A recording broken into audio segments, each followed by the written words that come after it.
जाओ पुत्र, तुम काशी नरेश के साथ जाओ।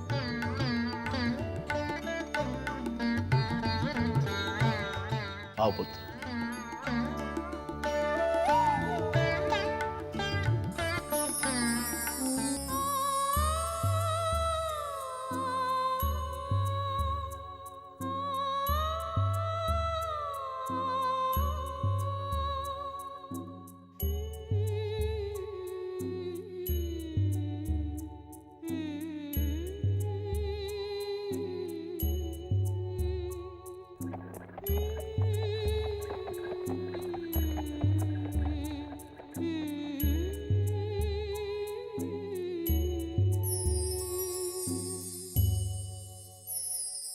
काशी नरेश भगवान महोत्कट विनायक को साथ लेकर अपनी राजधानी काशी की ओर चल पड़े।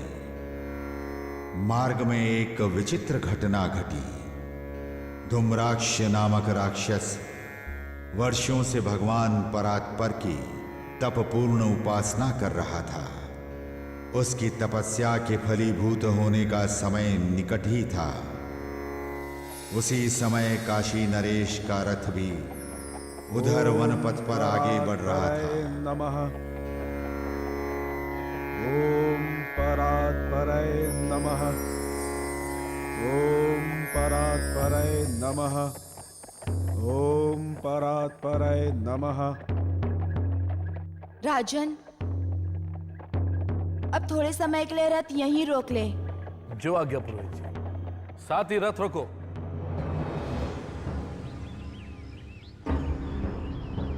ओम परात्पराय नमः। ओम परात्पराय नमः। ओम परात्पराय नमः। ओम परात्पराय नमः। ओम परात्पराय नमः। ओम परात्पराय नमः। ओम परात्पराय नमः। ओम परात्पराय नमः। ओम परात्पराय नमः। ओम परात्पराय नमः। हे धूम्राक्ष, मैं तुम्हारी तपस्या से प्रसन्न हूं। उठो और मुझसे अपना अभिष्ट वर मांगो।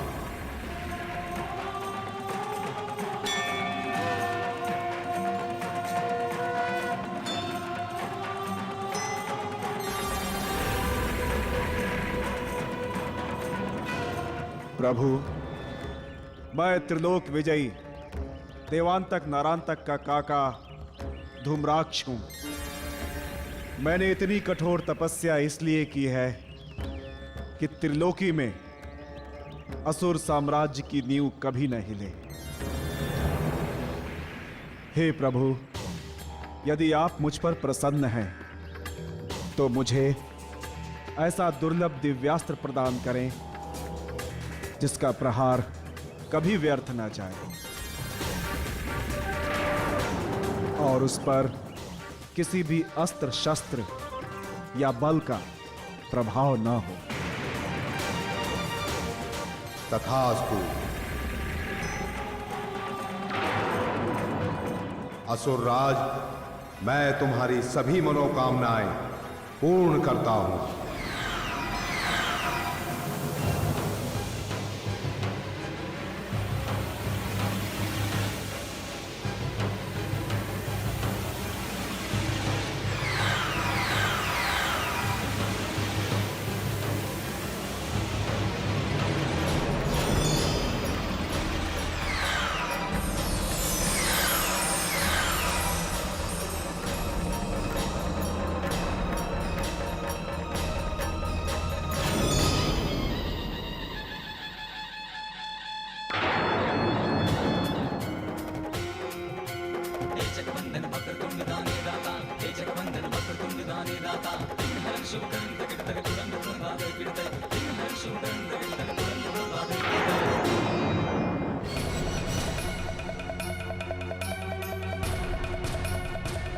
दुष्ट बालक, मेरा दिव्यास्त्र मुझे वापस दे दे। तुम चाहे कुछ भी कर लो, ये तुम्हें नहीं मिलेगा।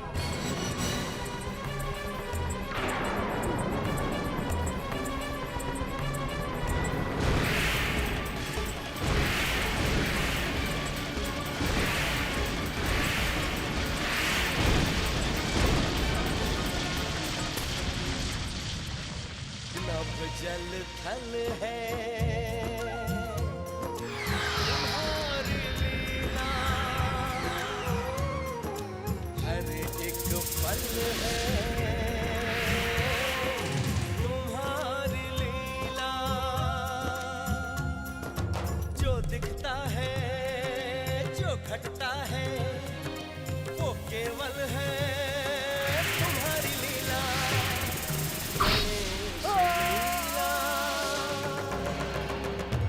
गणेश लीला, गणेश लीला, गणेश लीला।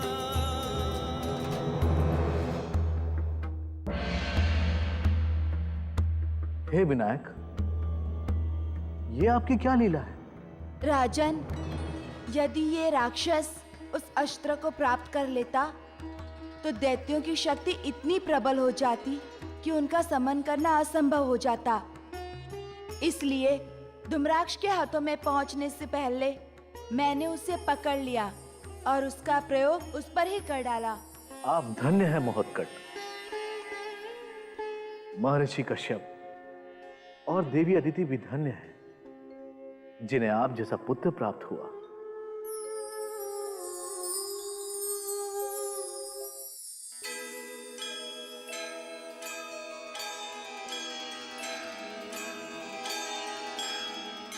महामंत्री जी महाराज।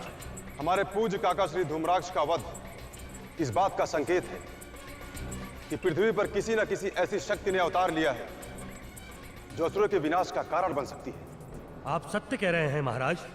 गुप्तचरों ने सूचना दी है कि महाराज धूम्राक्ष को वरदान स्वरूप परात्पर से जब दिव्य शस्त्र मिल रहा था तभी एक लंबे सूंड वाले बालक ने आकर उसे अपने हाथों से लपक लिया और महाराज धूम्राक्ष पर उसका प्रयोग कर डाला।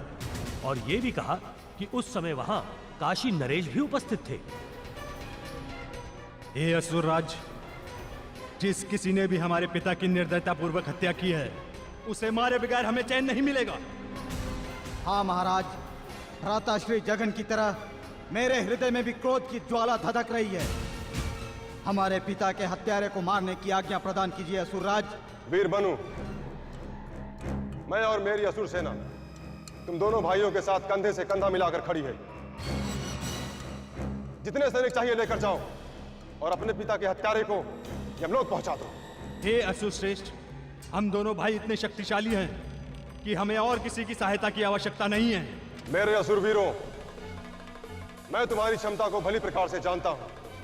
मेरी आज्ञा है तुम दोनों भाई शीघ्र ही प्रस्थान करो। असुरवीर जगन और मनु की, असुरवीर जगन और मनु की, असुरवीर जगन और मनु की, असुरवीर जगन और मनु की, असुरवीर जगन और मनु की। मैं सत्य हूं। आपने देखा, अपने पिता धूम्राक्ष की मृत्यु का प्रतिशोध लेने हेतु धूम्राक्ष के पुत्र मनु और जगन असुर राज देवांतक की राजसभा से प्रस्थान करते हैं।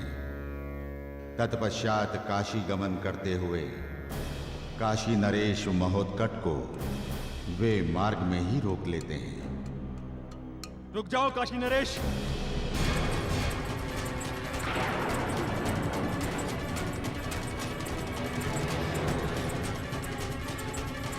हमारे पिता का वध करके तुम यूं ही आगे नहीं बढ़ सकते। सैनिकों, नहीं महामंत्री। हे असुर वीरों, मैंने तो कुछ भी नहीं किया है। मैं तो अपने पुत्र का विवाह संपन्न कराने अपने पुरोहित के साथ काशी जा रहा हूं। कृपया हमें मार्ग पर आगे बढ़ने दें। भोले मत बनो काशी नरेश। तुमने षड्यंत्र करके हमारे पिता धूम्राक्ष को मार डाला है। अब हम तुम्हें मारकर अपने पिता की मृत्यु का प्रतिशोध लेंगे।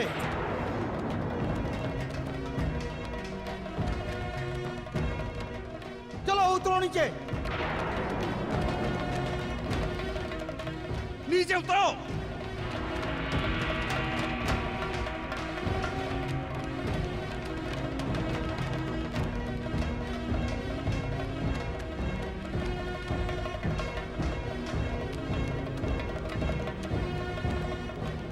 चलो।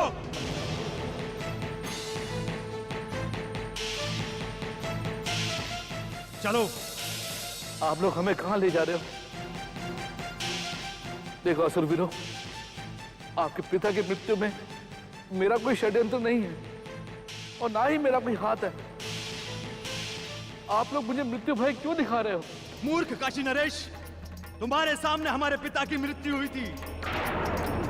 तुम चाहते तो हमारे पिता के प्राणों की रक्षा कर सकते थे। जिस तरह हमारे पिता धूम्राक्ष ने असुरराज नरांतक को समझा बुझाकर तुम्हारे प्राणों की रक्षा की थी।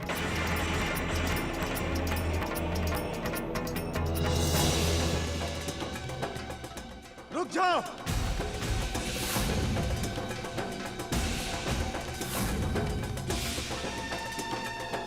रुक जाओ नारांतक।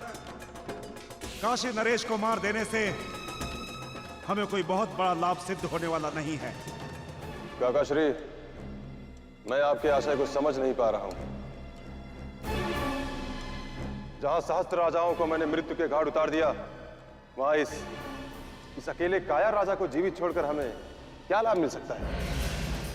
वत्स नारांतक, यदि कोई राजा तुम्हारी अधीनता को स्वीकार करके अपना राजकाज चलाए और तुम्हें मुंह मांगा धन भी दे, तो इसमें आपत्ति क्या है?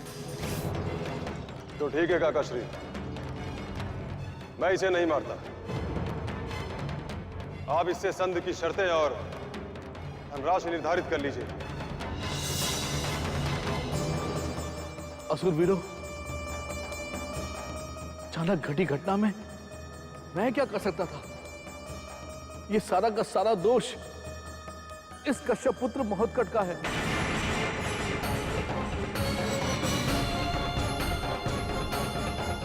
इसने मुझे भुलाए में रखा असुरराज धूम्राक्ष की हत्या कर दी।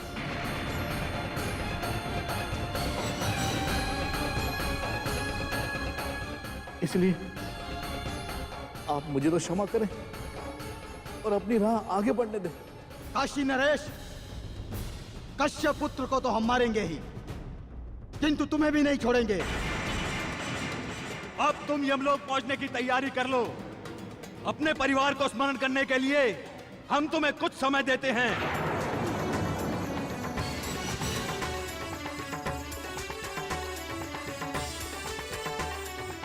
मैं बड़ा मूर्ख था जो इस अजीब बालों को साथ लेकर आ गया। इन राक्षसों के हाथों मेरा जीवन तो जाएगा ही, नरांतक मेरे परिवार को नष्ट करके राज्य का विनाश कर डालेगा। अब तो महोत्कट को बाजी पर लगाकर अपने प्राण बचाने का एक अंतिम प्रयत्न मुझे करना होगा। असुरवीरों, मैं बार बार आप दोनों से विनती करता आया हूं कि आपके पिता असुरराज धूम्राक्ष की हत्या में मेरा किंचित मात्र भी हाथ नहीं है। ये पुरोहित पुत्र इतना जघन्य कार्य कर देगा, इसका मुझे तनिक भी संदेह नहीं था। विशुद्ध रूप से आपके पिता की मृत्यु का एकमात्र कारण ये नटखट बालक ही है।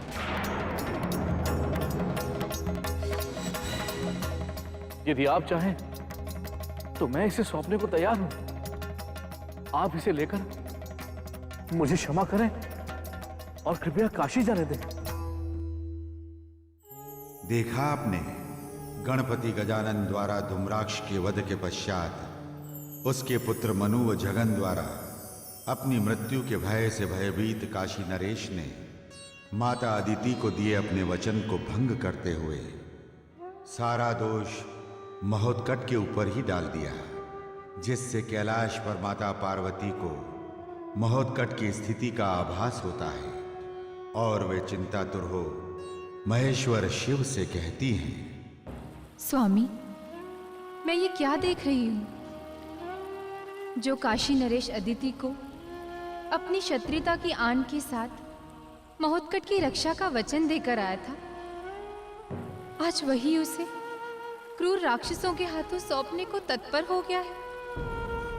स्वामी, मुझे महोत्कट की चिंता हो रही है। पार्वती, सबसे पहले तुम अपने मन की चिंता दूर करो। महोत्कट को कुछ नहीं होगा, देख लेना, वो इस संकट से भली प्रकार निपट लेगा।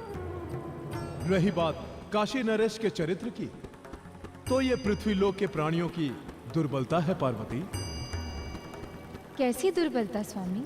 पार्वती, मृत्यु भय सामने उपस्थित होने पर बड़े बड़े ज्ञानी ध्यानी, बलवान विद्वान आदि सब की बुद्धि को काट मार जाता है। जीवन रक्षा के लिए जो भी बन पड़े वो करने के लिए उतावले हो जाते हैं। काशी नरेश भी इस दुर्बलता के प्रभाव में आ गया है। जीवन रक्षा के लिए उसने महोत्कट को ही दांव पर लगा दिया है। पार्वती, मन में धैर्य धारण करो, तटस्थ भाव से पुत्र महोत्कट विनायक की लीलाओं का आनंद लो। जो आज्ञा स्वामी, आपने मेरे मन का अवसाद दूर कर दिया। राजन, ये आप क्या कह रहे हैं? अरे, आप तो मेरी माता को मेरी रक्षा का वचन देकर आए थे ना?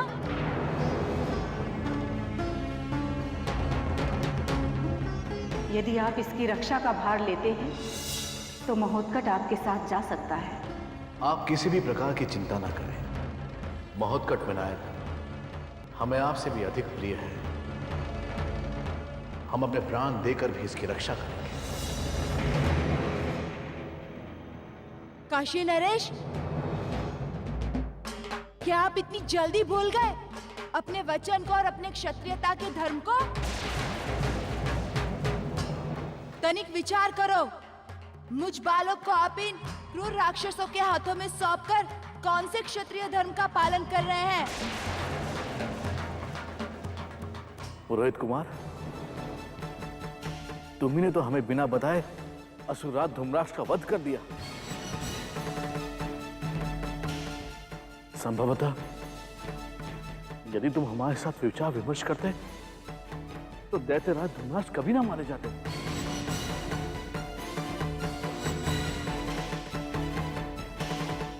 इस समस्त घटना के एकमात्र कारण तुम ही हो। तुम्हें इन असुर वीरों के हाथों सौंपते हुए मुझे तनिक भी संकोच नहीं हो रहा। बस, बहुत हो चुकी बातें।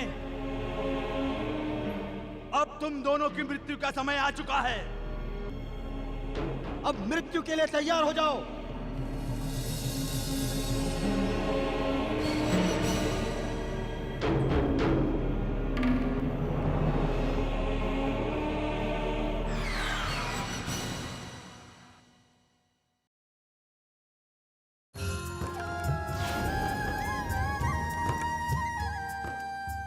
पकड़ो इसे।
हे प्रभु, हे प्रभु,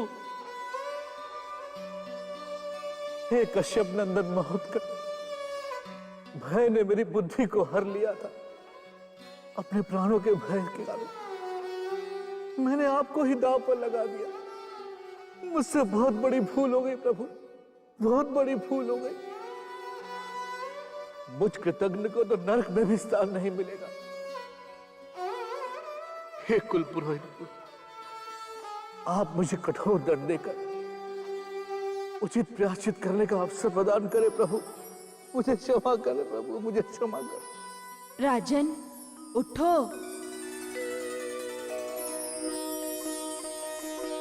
इस तरह से आत्मग्लानि करने से कोई भला नहीं होगा। घटनाएं, परिस्थितियां और स्वयं की मनोवृत्ति व्यक्ति को कई बार हीन कर्मों की ओर ढकेल देती हैं। मैं तुम्हारे परिवार के कुल पुरोहित का पुत्र हूँ। तुम्हारा सभी भांति मंगल करना मेरा धर्म कर्तव्य है। यजमान भटक सकता है, किंतु कुल पुरोहित उसे अपने धर्म कर्तव्य की डोर से बांधे रखकर सदैव कल्याण पथ पर अग्रसर करता है। राजन, यहाँ जो कुछ भी हुआ उसे भूल जाओ। भय और चिंता से मुक्त होकर काशी की ओर प्रस्थान करो। जो आज्ञा प्रभु, जो आज्ञा।